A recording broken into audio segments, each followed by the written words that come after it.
O TV Elas por Elas Formação está cheio de novidades. A cada semana um tema diferente será trabalhado em aulas ministradas por especialistas e mulheres de notório saber. Às sextas-feiras, nossas colaboradoras se reúnem em uma roda de conversa para trocar experiências e visões sobre o assunto. Mas não é só isso. Como você já sabe, o objetivo do nosso programa é preparar e formar mulheres para a disputa política. Por isso, convidamos companheiras de todos os cantos do país para compartilhar suas histórias e trajetórias com a gente. Então anota aí, de segunda a sexta, a partir das 4 da tarde, tem TV Elas por Elas Formação na TV PT.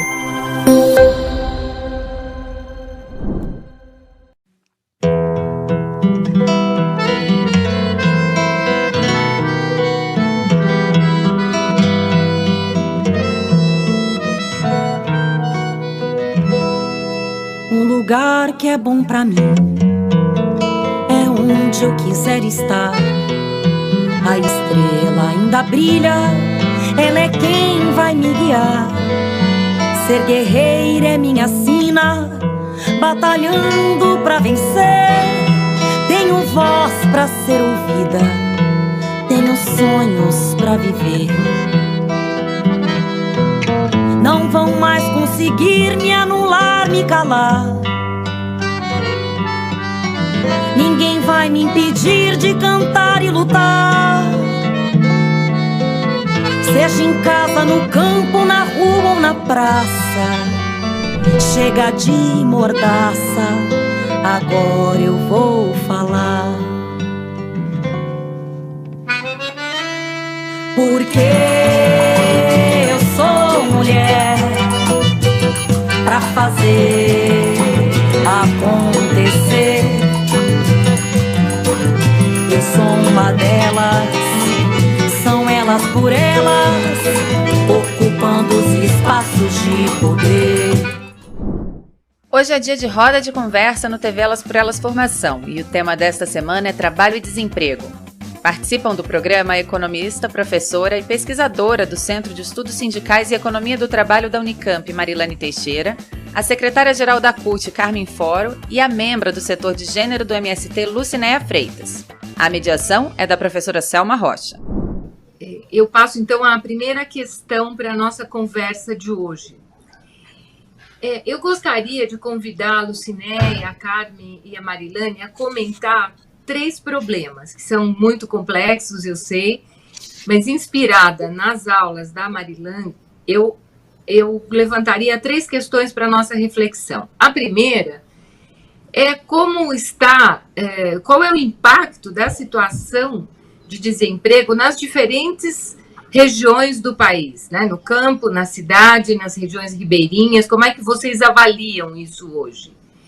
E a outra questão, nós sabemos, só que uma observação, que o desemprego é muito maior entre as mulheres. Essa é uma realidade que se expressa em nível regional e no campo e na cidade da mesma maneira, na avaliação de vocês. E a outra questão é o seguinte, eu gostaria que vocês comentassem 2 problemas que impactam fortemente essa conjuntura da pandemia, se aprofundaram, na verdade, na conjuntura da pandemia. O primeiro é a desigualdade salarial entre homens e mulheres, né? Com destaque aí, infelizmente, para as mulheres negras, a desigualdade é maior. É algo que a Marilane também trabalha nas aulas, que eu gostaria que vocês comentassem. E, por fim, se houver tempo, o impacto que a reforma da Previdência trouxe para as trabalhadoras e para os trabalhadores com a redução dos valores de benefício e, ao mesmo tempo, o aumento do tempo de contribuição. Então, eu passo primeiro agora para a Lucinéia, depois para a Carmen e depois a Marilane faz os comentários. Lembrando que nós temos 3 minutos para cada observação. Então, bom dia, boa tarde. São amplas perguntas para fazer um comentário geral em 3 minutos. Acho que a gente patrola alguns elementos, mas vamos lá. Assim. Acho que é importante trazer em relação ao desemprego, e daí a partir do espaço que eu falo, que é o campo, né, que eu sou do Movimento de Trabalhadores Rurais Sem Terra, há uma falta de investimento na agricultura familiar camponesa que impacta bastante o processo produtivo das mulheres, né? E isso faz com que aumente uma demanda de essas mulheres saírem do campo, principalmente as mulheres jovens, em busca de emprego nas cidades mais próximas e, às vezes, inclusive, nas cidades mais distantes. E com o aumento do desemprego, isso impacta diretamente na vida dessas mulheres que acabam estando aí vinculadas aos postos extremamente mais precarizados. Então, assim, pensar um pouco que, quando a gente pensa o trabalho no espaço rural, a gente tem o processo de assalariamento, que é um processo majoritariamente para homens, né? O modelo de desenvolvimento do campo, ele tem uma perspectiva de trabalho muito vinculado ao mundo masculino, e que quando não há investimento na agricultura familiar camponesa, né, onde tem uma presença muito expressiva das mulheres no processo produtivo, há um processo de precarização das condições de trabalho delas, assim. E em relação à reforma da Previdência, a gente tem uma desconsideração de que o processo de trabalho, nem todo eles é vinculado, por exemplo, às contribuições, né, que é feita, assim, principalmente quando a gente vê a questão das mulheres e as mulheres rurais, onde normalmente se inserem no mundo do trabalho reprodutivo muito mais jovem, né, e que há um limite efetivo em fazer a contribuição direta à Previdência. Então, a reforma da Previdência, ao desconsiderar o trabalhador e a trabalhadora rural enquanto esqueci o nome, mas era um contribuinte especial, como é tratado na Constituição, desconsidera a realidade material da condição de produção e reprodução da vida no campo, inclusive do próprio processo de comercialização, que tem suas próprias diferenciações, né? E passando muito rapidamente, assim, o Brasil ele é estruturado num processo de racialização das nossas relações, né? E isso impacta enormemente quando a gente vê que não só as mulheres negras sofrem mais os impactos do desemprego, quanto também esse impacto de estar submetida aos trabalhos mais precarizados e com menos direitos garantidos, o que expõe essas mulheres a um alto índice de vulnerabilidade, seja da fome, da violência, né, e de outras ausências de políticas públicas, e essa necessidade de pensar direito a essa forma de inserção das mulheres de forma geral e das mulheres negras em específico, quando a gente olha um momento de crise do capital. Acho que é isso, passando muito rapidamente. Obrigada. Questões muito importantes você levantou, Lucinéia, sobre a especificidade do trabalho no campo. Eu passo para a Carmen agora para continuar os comentários. Então, bom dia, Selma. Bom dia, Lucilene, Marilane, que já é uma companheira de bastante tempo. Ela ajuda bastante a CUT nessas análises. É muito gratificante estar com vocês para a gente conversar de assuntos tão complexos, né, em tão pouco tempo. Eu brincava no início que dá para fazer um seminário de cada assunto desse. Eu penso que falar de desemprego é algo muito importante nesse momento, levando em consideração a vida das mulheres. Então, foi muito importante, Marilane, colocar o que isso significa historicamente, né? E como que agora essa questão ela tem ela se revela como algo profundamente desigual à questão do desemprego na vida das mulheres, né? E acho que a gente precisa também começar a ler o Brasil para além das estatísticas de empregados e desempregados, o quanto que também a gente precisa ler a possibilidade também de conversar mais sobre o trabalho como um central, mas o trabalho das mulheres serem valorizados em vários outros aspectos. Porque na agricultura familiar a gente tem emprego, a gente gera renda, a gente tem trabalho que gera renda, né? E aí é muito importante, para além desses dados do IBGE, de 14 milhões de desempregados, fazer um extrato disso, a gente pode ver que as mulheres são as que têm menos trabalho, a gente pode verificar que, de acordo com os dados que a Marilane trouxe, quando se trata de uma mulher negra, você chega a ter uma desigualdade salarial até 60%. Quer dizer, isso está pior, mas isso sempre existiu, Isso está numa fase bem amarga, dura e difícil, mas isso sempre existiu. Em torno de 35%, 30% a 35%, a desigualdade salarial para quem tem salário. No caso da agricultura familiar, a gente não tem salário. O salário é muito importante, portanto, a política de salário mínimo para nós do campo ela é muito importante, porque ela é a referência para as mulheres em fase de reprodução, né? É referência para o auxílio maternidade, é referência para a cesta básica, é referência para a aposentadoria. Então, o salário mínimo é muito importante para nós, porque a gente não tem emprego, mas tem benefícios e tem renda que se analisa a partir do valor do salário mínimo para compra, para venda, para cálculo até do ovo que a gente vende.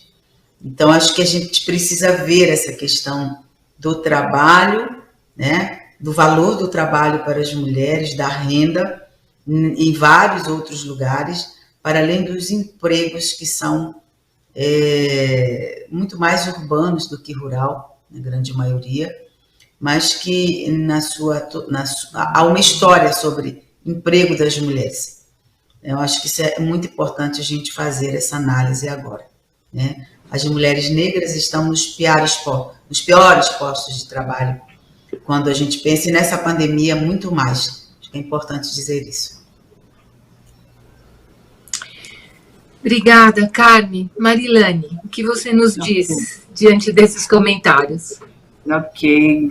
Obrigada, Selma. Gratidão estar aqui com vocês, com a Luciné, com a Carme, querida Carme, que a gente tem compartilhado muitas coisas juntos, com você também, Selma, um prazer enorme também estar com a Luciné. Eu acho que as três coisas estão muito conectadas, né? Desemprego, diferenças salariais e a questão da previdência. Primeiro porque o desemprego, historicamente, sempre foi superior às mulheres, principalmente às mulheres negras. Mesmo nos contextos econômicos mais favoráveis, nós sempre tivemos indicadores de desemprego mais elevado entre as mulheres. E na crise isso se acentuou enormemente.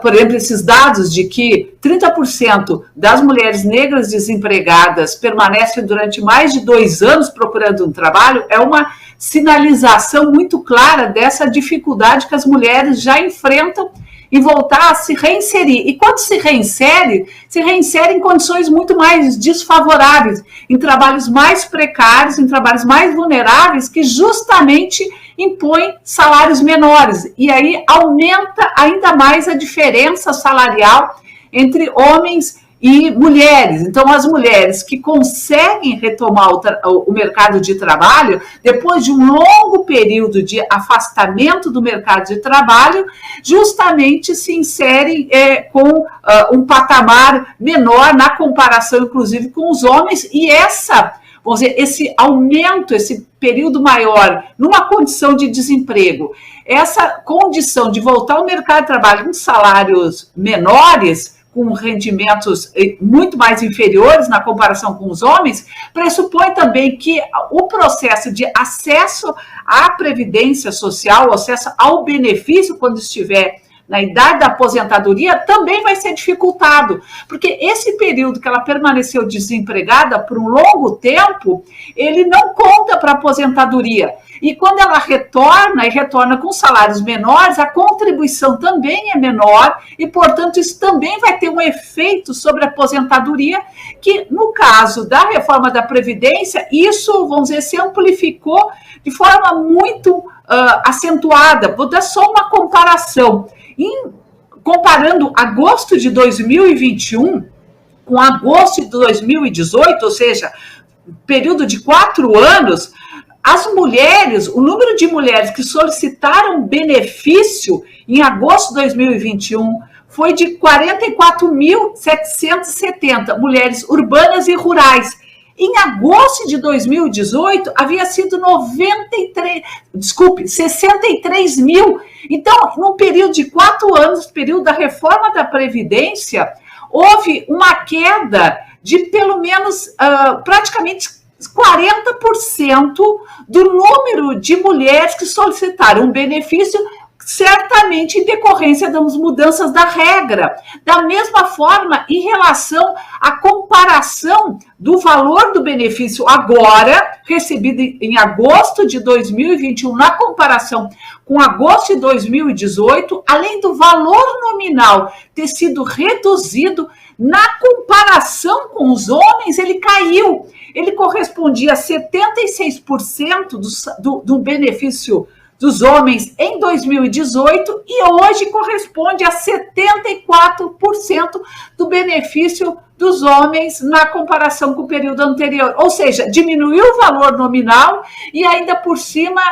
reduziu, né, diminuiu ou aumentou, dito de outra maneira, a diferença entre homens e mulheres nestes 4 anos, mostrando o quanto as mulheres são muito mais penalizadas, tanto em relação ao desemprego, tanto em relação à questão da igualdade salarial, quanto à decorrência depois, que é justamente o acesso aos benefícios previdenciários. Mari, em 1 minuto, só fala para nós o que é valor nominal, para todo mundo entender seu raciocínio. Claro. O valor nominal é quando você mantém o valor não extraído o impacto da inflação, por exemplo. Então, se eu recebi, em média, R$ 1.400 em 2018 e hoje eu estou recebendo R$ 1.300, são os valores recebidos sem você atualizar, por exemplo, descontando a inflação. Então, eles não são valores reais descontados à inflação, são os valores percebidos nominalmente, né? Então, ou seja, se eu recebi R$ 1.300 agora e há 4 anos atrás eu recebi R$ 1.400, considerando que teve inflação durante todo esse período, então o que aconteceu? Eu estou perdendo poder aquisitivo. Isso é o que significa valores nominais, são valores não descontados da inflação. Tá ótimo, obrigada, Mari. Agora, então, eu quero fazer uma outra pergunta para vocês. Nós falamos da reforma da Previdência, falamos do desemprego, falamos das diferenças, né, salários desiguais entre homens e mulheres. O que vocês entendem que a reforma trabalhista produziu neste contexto? Qual foi o impacto dela, considerando todas essas diferenças que já foram apontadas entre a situação no campo, a situação na cidade, nas regiões ribeirinhas do país? Agora vamos inverter, vamos começar com a Carmen. Pois é, eu nem tinha falado nada sobre a Previdência, fiquei ali na questão do desemprego, né? E eu, por mais que os agricultores e agricultoras familiares que estavam previstos serem tirados do regime geral da Previdência Social, e nossa luta, nosso processo de mobilização manteve os rurais no regime geral da Previdência, tem sido cada dia pior a possibilidade de acesso, porque as regras que o INSS impõe para que um agricultor ou uma agricultora familiar se aposente ou tenha direito a qualquer outro benefício é cada dia mais difícil. No geral, a reforma da Previdência foi um golpe na vida de todas as mulheres trabalhadoras, né? Aumentou em 10 anos para muitas mulheres. Isso é um verdadeiro absurdo. A reforma trabalhista é um segundo golpe que nós levamos, porque ele, num ambiente do mercado de trabalho, onde as condições para que as mulheres possam estar trabalhando, possam ter direitos, já é complexa, com as mudanças que ocorreram na reforma trabalhista, nós chegamos ao patamar de mulheres em condições insalubres, terem que, em condições de vulnerabilidade, trabalharem em lugares de total insalubridade. Então, as mulheres na reforma trabalhista perderam um conjunto de possibilidades de direitos, né? Porque tiraram direitos que eram delas e dos homens. No entanto, o impacto para a vida delas é dobrado pelas dificuldades que já tinham, né, de desigualdade salarial, de permissão do que dizia anteriormente, permitir com que mulheres possam, em estado de gravidez, em outros estados, terem que trabalhar em lugares insalubres. Então, acho que tem muitos outros prejuízos, mas essa é a questão assim, que nos remete ao século XVIII. É verdade. Esse quadro terrível que se instituiu no Brasil, com esse conjunto de reformas, impacta como a vida das mulheres? Lucinéia, você já falou um pouco da questão da previdência e da agricultura familiar. Como você entende que a reforma trabalhista impactou este trabalho, especialmente no caso da agricultura familiar, que você já apontou que deixou de ter financiamentos e crédito, como nós tivemos no período dos governos Lula e Dilma? Gostaria que você comentasse isso um pouquinho. Bom, a palavra que eu tinha me esquecido quando disse da reforma da Previdência e seus impactos é o direito de assegurado especial, né, que é uma garantia que os trabalhadores da agricultura camponesa familiar têm a partir da Constituição. Acho importante só manter a palavra certa, que é assegurado. Em relação à reforma trabalhista, né, acho que ela foi um grande retrocesso nessa perspectiva de pensar o trabalho como esse espaço de garantia de vida digna, né? E aí a gente tem uma realidade no campo que é de uma percepção de trabalhadores sem direito, que socialmente existe, né? E talvez isso esteja muito vinculado ao nosso processo de formação social, que foi de trabalhadores escravizados, né, na primeira fase da formação social brasileira. Isso é muito comum quando a gente olha os dados, por exemplo, de trabalhadores análogos à escravidão, que ainda é majoritariamente encontrado na zona rural.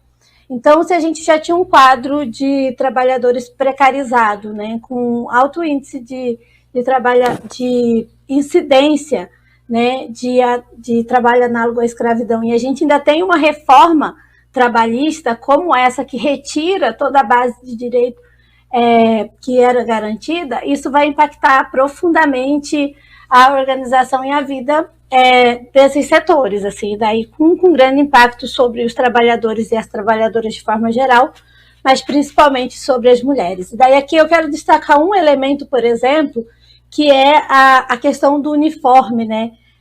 De o trabalhador levar o uniforme para lavar em casa. Quando a gente fala, por exemplo, do campo de quem trabalha no agronegócio, são uniformes de quem trabalha com veneno, e a gente já sabe que, por exemplo, uma das formas de intoxicação das mulheres no campo é quando ela lava o uniforme dos companheiros, dos filhos, que trabalham na aplicação de veneno, e ao manusear essa roupa, essa vestimenta, elas acabam também se intoxicando, além das demais outras formas, né? Porém, a intoxicação dela nem é vista aí como uma intoxicação de trabalho, um acidente de trabalho, e na maioria das vezes nem é contabilizada, assim. Um outro elemento importante de pensar é que essa reforma da Previdência trabalhista, ela impactou bastante o processo da organização dos trabalhadores mesmo. Ao enfraquecer o sindicato, a reforma trabalhista também enfraquece as possibilidades de resistência e desse processo de organização mais coletiva. E a gente verifica que no momento de crise, com alto desemprego, sem ter um sindicalismo efetivamente forte, principalmente nos setores mais precarizados do trabalho, as pessoas acabam negociando quase tudo, né? Não é negociando, porque não tem como negociar, as pessoas acabam aceitando a posição, às vezes, do trabalho e do alimento, né? Isso também é uma realidade que a gente passa a visualizar, principalmente nos setores mais precarizados, mas principalmente no campo, né? Onde o barraco e a refeição acaba sendo a moeda por jornadas prolongadas de trabalho, assim. Então, um pouco esses elementos para a gente refletir como necessário aí uma pauta permanente de revogação da reforma trabalhista e da reforma da Previdência. Muito obrigada. Mais uma vez, foram destacadas questões muito importantes, e eu gostaria de relacionar uma vez mais, tudo isso com a pandemia, né? As aulas da Marilane nos mostraram que há uma sobrecarga. A divisão sexual do trabalho, ela já significa, historicamente, uma sobrecarga em relação à vida das mulheres. Como é que, neste contexto da pandemia, isso se aprofundou? Gostaria que vocês tocassem um pouco nessa questão, num contexto de reformas ultraliberais, que, na verdade, tinham como objetivo mesmo enfraquecer os sindicatos e precarizar as condições de trabalho e de vida. Como é que vocês veem isso no contexto da pandemia? De que maneira essas desigualdades se aprofundaram ainda mais? E eu quero reforçar, nesse caso, como é que vocês veem o problema da consciência sobre esse problema? Vocês acham que a sociedade tomou consciência mais com todo mundo em casa, com o aumento das circunstâncias de violência doméstica também? Vocês acham que a sociedade ampliou a consciência sobre esse problema? Qual a opinião? Agora vamos inverter outra vez, Lucinéia. Começamos com você. Tá. Bom, a gente nota, tanto em pesquisas que foram realizadas nesse período da pandemia, quanto na observação e no diálogo com as companheiras, que, independente de estar no campo, na cidade, efetivamente houve uma sobrecarga de trabalho sobre essas companheiras, né? E isso se dá, a gente poderia dizer, em dois polos. Uma foi com a ideia de pegar principalmente, por exemplo, a necessidade de fechar as escolas e o trabalho domiciliar. Então, no campo, por exemplo, se manteve aí todo o fluxo de tarefas de trabalho que as companheiras têm na casa, na horta, no roçado. No entanto, também sobreveio, né, o cuidado com as crianças, que deixou de ter acesso escolar, a necessidade do acompanhamento para as aulas, muitas vezes em regiões que não têm acesso à internet e que tem que se deslocar com essas crianças para elas acessarem a internet para ter acesso às aulas, né? E daí esperar o tempo, inclusive, também o aumento de cuidado sobre outros sujeitos, né? Seja das pessoas que se adoeceram pelo Covid, seja das pessoas que têm outras comorbidades que precisavam de um cuidado mais atento e mais intensivo nesse período. Então, a gente vê particularmente esse aprofundamento do trabalho, porque apesar de estar, vamos dizer, no âmbito doméstico, e daí olhando mesmo esse espaço rural, não houve efetivamente essa maior divisão, né, do trabalho. E daí isso já dialoga, e também isso aconteceu na cidade, que tem até um meme que é sobre home office e mulher office, né? Então, no meme home office tem um escritório. A mulher office, ela cuida da criança, ela cuida do idoso, ela faz comida, ela limpa a casa, ela lava a roupa, e ao mesmo tempo ela faz reunião, ela dá aula, ela atende estudante pelo WhatsApp, né? Então, assim, é uma gama de tarefa que, inclusive, expõe elas a outros processos de adoecimento. E daí a gente viu também que teve um boom aí, por exemplo, do estresse, do sofrimento mental, né? Que não é necessariamente o adoecimento, mas que tem aí um grau de sofrimento. E daí, olhando os dados que a gente percebe, assim, nesse decorrer do tempo, tanto da violência quanto da sobrecarga, eu não diria que houve uma conscientização dos problemas, assim, porque se tivesse tido uma conscientização dos problemas, a gente perceberia esse aumento dos trabalhos no início da pandemia, com uma respectiva redução, assim. A gente, ao ver as pesquisas realizadas aí por diversos grupos, SOF, PAGU, não há essa redução. Então, há uma permanência desse excesso de trabalho, inclusive ampliando agora que entra nesse modelo híbrido que tem se dito aí, onde metade da vida está presencial e metade da vida está no campo virtual, né? E isso reflete em várias perspectivas, né? Sobre quando a gente fala, por exemplo, da precarização do não acesso. Daí fechando, que eu acho que passou já meus 3 minutos, porque as mulheres, ao se tornar desempregada também nesse período, elas teve que achar formas de garantir renda para alimentar a família, e daí seja ampliando o seu tempo de trabalho de outras formas no artesanato, na produção de alimento para ser comercializado, de venda na rua, seja buscando alimento aonde é possível, e daí a gente viu aí nas ceasas e em outras situações como lixo, mas que também demanda delas aí uma carga imensa, de distâncias imensa para alimentar a família. Muito obrigada, muito importante as questões que você levantou. Carmen, eu agregaria aí nessa conversa, o que nós podemos fazer para ampliar essa consciência social sobre o significado da pandemia na exploração, na superexploração das mulheres? Então, eu tenho dito que as mulheres estão muito exaustas. Nunca vivemos momentos de tanta exaustão. Seja porque a divisão sexual do trabalho já nos impõe historicamente tudo isso. Oi, vocês estão me ouvindo? Sim, estamos te ouvindo. Então, nós estamos vivendo uma exaustão. Acho que a companheira, nós estamos muito sintonizada, né? Uma exaustão absurda com tudo que veio para dentro da casa. Então, eu penso que é hora de colocar na agenda mais de debate geral, tem que ser colocado por nós, obviamente, sobre a questão do trabalho doméstico, do trabalho de cuidado e como é que nós vamos lidar com isso daqui para frente. Para mim, não há uma conscientização maior por conta disso, mas há algo muito importante, que é uma visibilidade de problemas que são históricos e que a pandemia conseguiu colocar na agenda.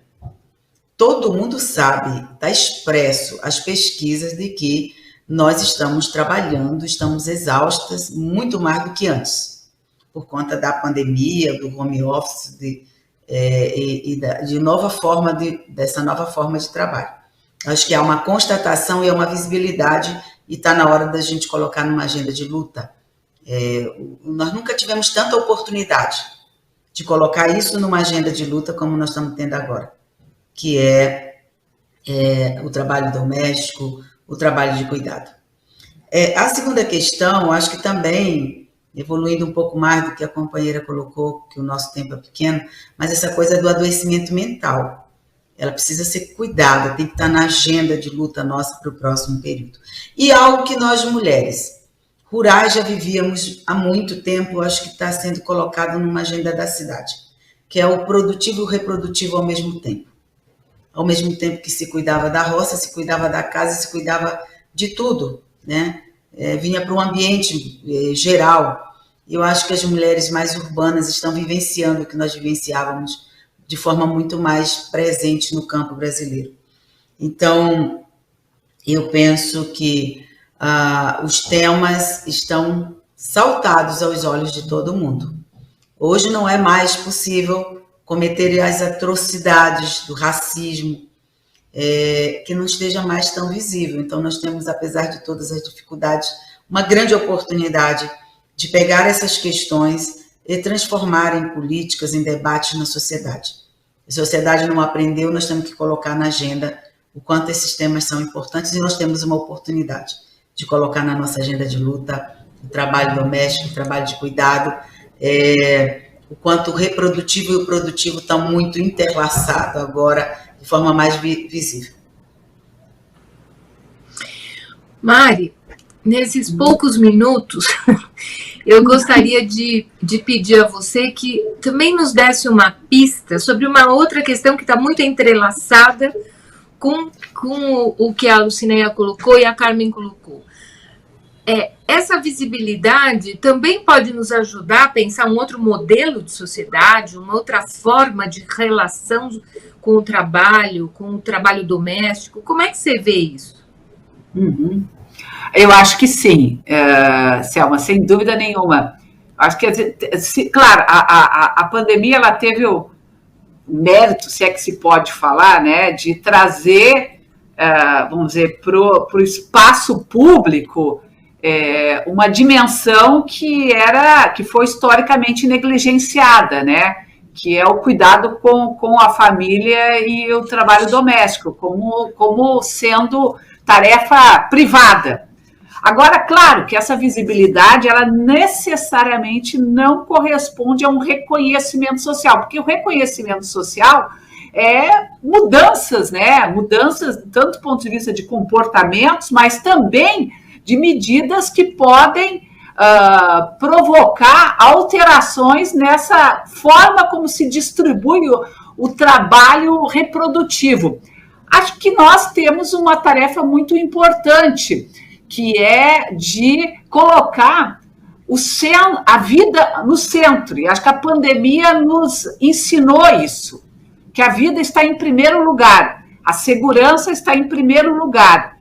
E repensar o trabalho hoje nessa perspectiva, a partir dessa perspectiva, é muito importante para nós, porque isso implica numa mudança de modelo, inclusive, de sociedade, né? Uma sociedade em que coloque, por exemplo, os bens públicos como à frente, como essenciais, então, portanto, pressupõe um novo modelo de desenvolvimento, investimento em políticas públicas, mas também em aparelhos públicos, na área da educação, saúde, nos cuidados. Se coloca, inclusive, a tarefa de repensar o próprio papel do Estado, não só como impulsionador, mas também como coordenador, né, desse processo de mudanças. E um aspecto que a gente não teve tempo aqui de abordar é que justamente a sobrecarga do trabalho doméstico e de cuidados, que é um dos fatores, inclusive, que determina a forma desigual como as mulheres se inserem no mundo do trabalho, não só em relação às suas formas de inserção, tipo de ocupações, trabalhos mais precários, mas inclusive do ponto de vista até de salários, porque as mulheres têm comprovadamente escolaridade mais elevada do que os homens, em qualquer segmento, em qualquer setor que se analise. E elas muitas vezes têm dificuldade de se inserir naquelas ocupações e profissões em que elas se qualificaram, porque elas buscam maneiras, formas de tentar compatibilizar essa dupla presença, né, entre o trabalho produtivo e o trabalho reprodutivo, o trabalho de cuidados e o trabalho remunerado. Então, repensar o modelo de sociedade, repensar a forma como o Estado, as políticas públicas, a sociedade incorporam deveres, inclusive em relação aos cuidados. Os cuidados não devem ser responsabilidade das mulheres e do âmbito doméstico, familiar, ele tem que ser uma responsabilidade do Estado e da sociedade. Então, eu acho que a pandemia, ela nos abriu uma janela, né, de oportunidades para que a gente possa rediscutir um modelo de sociedade, sim, a partir de outros parâmetros e outros valores que colocam a vida no centro deste modelo. Obrigada, Mari. Eu gostaria agora, a partir do que você acabou de falar, de fazer uma inversão aqui na nossa abordagem, e gostaria que você apontasse, considerando o grau de erosão do Estado brasileiro no que diz respeito aos direitos, e, ao mesmo tempo, o tanto que o projeto neoliberal do governo Bolsonaro tem colocado o Estado brasileiro organizando as suas instituições, as suas normas jurídicas, a serviço do grande capital, especialmente do capital financeiro. Eu gostaria que você colocasse para nós como é que nós podemos pensar num governo democrático e popular, no futuro governo Lula, um programa de transformações do Brasil, de fato, no caso das mulheres, que parta de uma questão muito importante que foi levantada aqui, pela Lucinéia e também pela Carmen, que está sendo absolutamente naturalizada, que é o sofrimento humano. Além do direito à vida, o sofrimento mental, o sofrimento físico das mulheres está naturalizado, como se ele fosse normal. e há uma incorporação disso na sociedade como valor. Então, eu gostaria que você colocasse essa questão do que seria inicial, do que seria fundante de um plano de transformação do Brasil num futuro governo Lula. E gostaria depois que a Carmen e a Lucinéia comentassem isso nesse último bloco aqui da nossa conversa. Infelizmente, último bloco, porque essa conversa está muito boa. Tá certo. Muito bem. Eu acho que a primeira coisa que é necessário, que é fundamental, é revogar todas as reformas que foram feitas nesses últimos anos, desde a emenda constitucional 95, que estabelece, né, o teto dos gastos, o limite para o teto dos gastos sociais para os próximos 20 anos, a reforma da Previdência, a reforma trabalhista. E, no caso da revogação da emenda constitucional 95, que é essa que limita os gastos públicos, ela é essencial, porque nós precisamos ampliar uma política de gastos públicos em áreas e setores fundamentais, que principalmente na área na educação, na saúde, na assistência social, nós temos que pensar um sistema público de cuidados, um sistema público universal que articule saúde, educação e assistência, que seja a responsabilidade do Estado e que, portanto, seja pensado como uma política pública. Nós temos que ser capazes de mudar a lógica em como se opera a realização do orçamento, né? Porque hoje parece que o fato de você ter uma secretaria ou um Ministério de Mulheres já é suficiente para pensar as políticas mais gerais em relação ao tema da transversalidade. Não, nós temos que mudar a lógica, nós temos que transversalizar os temas de gênero, os temas de raça, para o conjunto dos ministérios. Então, o Ministério da Fazenda, da Economia, do Comércio Exterior, da Agricultura, o Ministério da Cidadania, o Ministério dos Direitos Humanos, o Ministério das Políticas Sociais, enfim, todos os ministérios têm que ter uma perspectiva de gênero nos seus orçamentos. Tem que avaliar qual é o impacto, por exemplo, do Ministério do Investimento em Infraestrutura, do Transporte, qual é o impacto que isso tem sobre homens e mulheres, como é que vai impactar diferentemente homens e mulheres. A gente não pode partir de uma perspectiva, de uma leitura, de que quando você está fazendo política para os pobres ou está fazendo política de inclusão produtiva, você já está necessariamente alcançando a população mais vulnerável e as mulheres são automaticamente beneficiadas por isso. Não, isso não é verdade. Os estudos econômicos, inclusive, mostram isso. Nem todas as políticas progressistas, nem todas as políticas desenvolvimentistas têm impacto sobre as mulheres se elas não forem traçadas, se elas não forem alinhadas, se elas não forem pensadas a partir dessa perspectiva. Então, uma das grandes mudanças que eu proporia é na forma como se pensa o orçamento público e pensar ele a partir de uma perspectiva de gênero, uma perspectiva olhando para as mulheres urbanas, mas olhando para as mulheres rurais também, porque tem toda uma especificidade, e sem dúvida nenhuma para a população negra, em especial para as mulheres negras. Muito obrigado.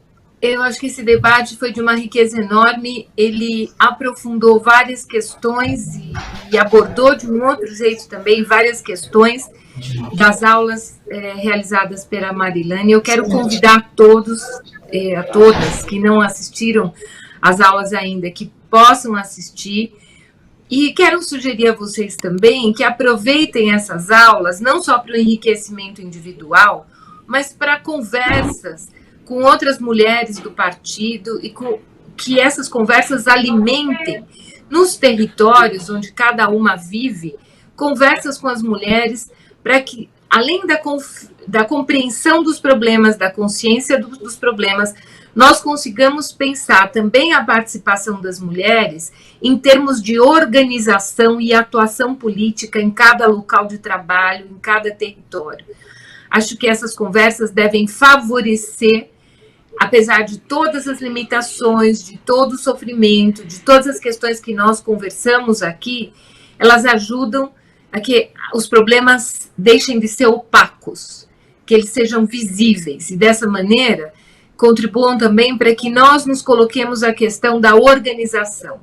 Não é? Nós temos aqui uma companheira do MST, nós temos aqui uma companheira que é vice-presidente da CUT, e temos aqui a Marilane, que tem contribuído sensivelmente para a reflexão de todas essas questões e para a formulação dessas questões.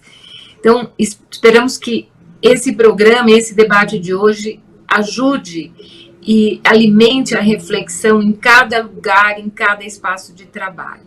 Muito obrigada, Carmen, muito obrigada a nossa companheira Lucinéia, muito obrigada, Mari, e seguimos até o nosso próximo encontro para conversar sobre outras questões. Ok, Muito obrigada. O TV Elas por Elas Formação de hoje fica por aqui, mas na segunda a gente está de volta com o tema Mulheres e Ruralidades. Nós reunimos um time de peso para preparar as aulas e a primeira delas é da Luísa Dulce, do Coletivo Agrário do PT. O tema será a questão agrária e o direito das mulheres à terra. Você encontra todos os nossos programas na playlist TV Elas por Elas Formação no canal da TVPT no YouTube e em formato de podcast no Spotify.